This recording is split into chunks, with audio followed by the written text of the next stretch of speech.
आज हम लोग विद्युत धारा का एक काफ़ी महत्वपूर्ण टॉपिक ओम्स लॉ के बारे में अध्ययन करेंगे। In the year 1826 a German scientist George Simon Ohm on the basis of his experiment established the relationship between current and potential difference and formulated it as a rule which is as follows। सन 1826 में एक German वैज्ञानिक George Simon ओम ने अपने प्रयोगों के आधार पर विद्युत धारा और विभवांतर के बीच एक संबंध स्थापित किया और उन्हीं के नाम पर इस नियम को ओम का नियम कहा जाता है, जो इस प्रकार है। पोटेंशियल डिफरेंस भी across the ends of a metallic wire is directly proportional to the current I flowing through it, provided its temperature and other physical conditions remain constant। यानी कि ताप और भौतिक स्थितियों को स्थिर रखते हुए अगर किसी धात्विक तार से विद्युत धारा प्रवाहित होती है तो तार के दोनों सिरों के बीच विभवांतर उससे होकर प्रवाहित धारा का समानुपाती होती है, अर्थात भी समानुपाती आई। जब हम लोग समानुपाती का चिन्ह इक्वल टू में कन्वर्ट करते हैं तो एक कांस्टेंट आता है। यहाँ आर एक कांस्टेंट है, where R is a constant for the given conductor at a specific temperature known as its resistance. और इसी स्थिरांक को हम लोग प्रतिरोध कहते हैं और इसे हम लोग निम्न प्रकार लिख सकते हैं, R equal to V by I, अर्थात प्रतिरोध बराबर विभवांतर बटा विद्युत धारा।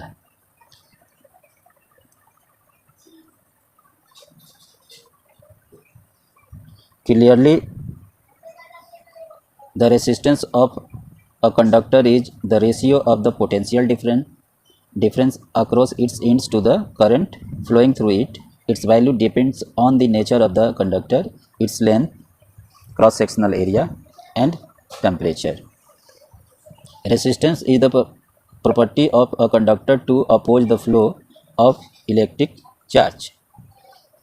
SI unit of resistance, प्रतिरोध का SI मात्रक। The SI unit of resistance is the ohm, represented by the Greek letter omega।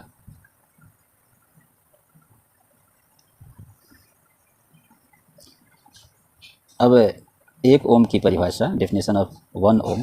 The resistance of a conductor is 1 ohm if a potential difference of 1 volt across its ends causes a current of 1 ampere to flow through it. That is 1 ohm equal to 1 volt upon 1 ampere.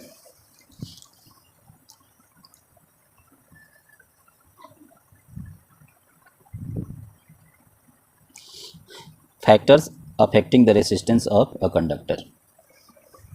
First, effect of length। The resistance of a conductor is directly proportional to its length। यानी कि किसी चालक का प्रतिरोध उसकी लंबाई के समानुपाती होता है, अर्थात जब हम लंबाई को बढ़ाएंगे तो प्रतिरोध भी बढ़ेगा और लंबाई को कम करेंगे तो प्रतिरोध भी कम होगा। ऐसा इसलिए होता है कि the resistance of a conductor increases as its length increases because the free electrons within the conductor have to travel a greater distance, which increases their collisions with other atoms and electrons। Length बढ़ने के कारण electron को बहुत सारे इलेक्ट्रॉनों और परमाणुओं से इसकी संघात होती है, टक्कर होती है और इसकी एनर्जी लॉस हो जाती है, जिस कारण प्रतिरोध उत्पन्न होता है। Second, effect of area of cross section, यानी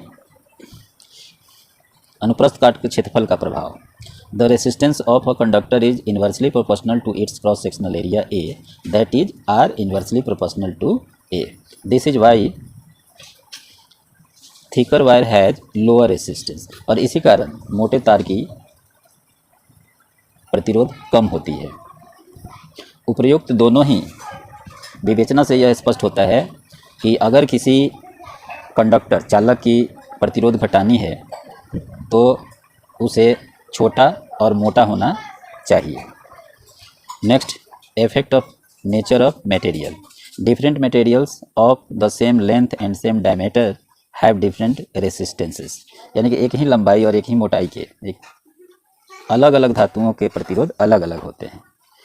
next, effects of temperature.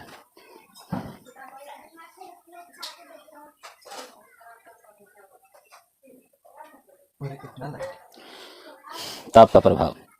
The resistance of all pure metals is proportional to temperature. यानी कि सभी विशुद्ध धातुओं का प्रतिरोध उसके ताप के समानुपाती होता है. When the temperature increases, the metal ions have more energy and vibrate. This increases the frequency of collisions between free electrons and the metal ions and therefore increasing the resistance. यानी ताप बढ़ने पर इलेक्ट्रॉन्स को, जो free electrons होते हैं जो flow करते हैं, उनकी हीट एनर्जी बढ़ जाती है और इस कारण वो ज़्यादा वाइब्रेशन करने लगते हैं. जितने भी मेटल्स आयंस होते हैं वो वाइब्रेशन करते हैं और इस वजह से उनकी कोलिजन्स की जो आवृत्ति होती है वो काफ़ी बढ़ जाती है, जो प्रतिरोध उत्पन्न करती है.